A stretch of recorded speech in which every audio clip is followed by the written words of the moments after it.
تعلق جوڑنے والے ہیں۔ قرآن مجید سے جتنا کسی بندے کا تعلق جڑتا ہے، اللہ رب العزت کی طرف سے تعلیمات رشد و ہدایت کے ساتھ بندہ جڑتا چلا جاتا ہے اور بندے کو اپنی ہدایت اور رہنمائی کا سامان ملتا ہے۔ اللہ رب العزت نے اس کتاب مبین کے بارے میں ارشاد فرمایا، سورۃ النحل کی آیت نمبر 89 میں فرمایا، اور ہم ونزلنا علیک الکتاب تبیانا لکل شیء، اے حبیب مکرم صلی اللہ علیہ وسلم، ہم نے آپ پر وہ کتاب نازل فرمائی ہے جو ہر چیز کا واضح بیان ہے، جس میں ہر چیز کا بیان ہے،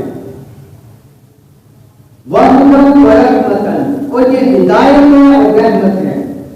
وَبُشْرَىٰ، اور خوشخبری ہے للمسلمین، مسلمانوں کے لیے۔ ایک مقام قرآن مجید میں اللہ پاک نے ارشاد فرمایا،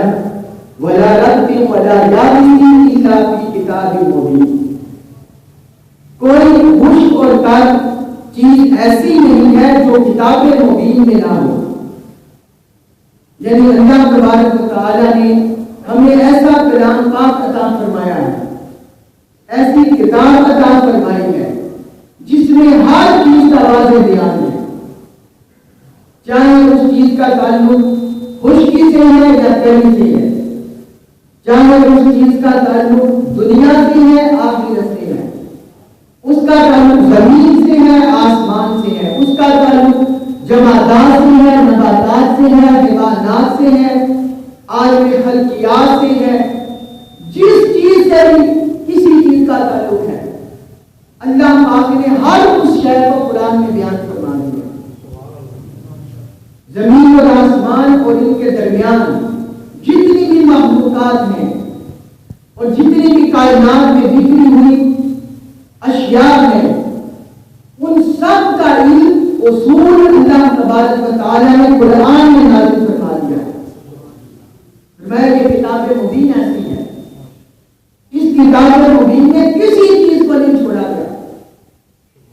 اور پھر انسانوں کے حوالے سے دیکھیے کہ انسان کا اللہ تعالیٰ کے ساتھ تعلق، انسانوں کا انسان کے ساتھ تعلق، انسانوں کے اپنے اوپر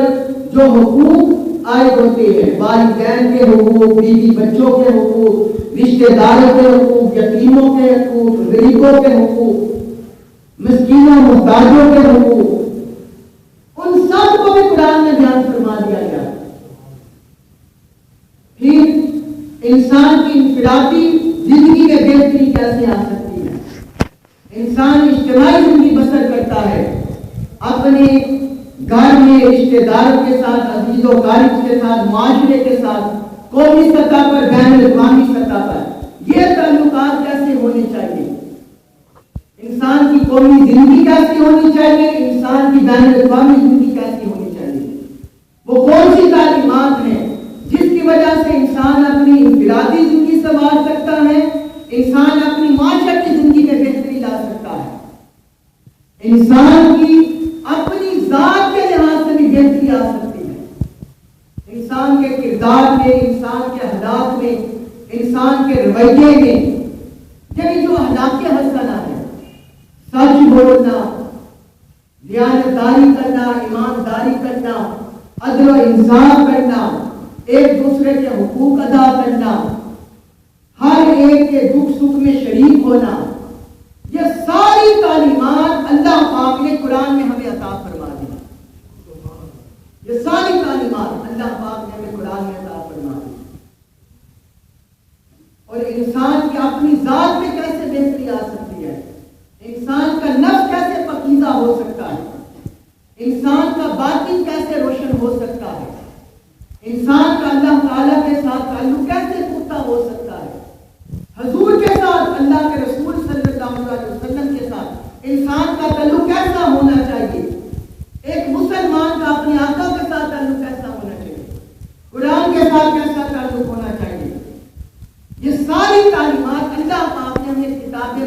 عطا فرما دی، قرآن مجید میں عطا فرما دی۔ اس لیے تو فرمایا وَنَزَّلْنَا عَلَيْكَ الْكِتَابَ تِبْيَانًا لِكُلِّ شَيْءٍ۔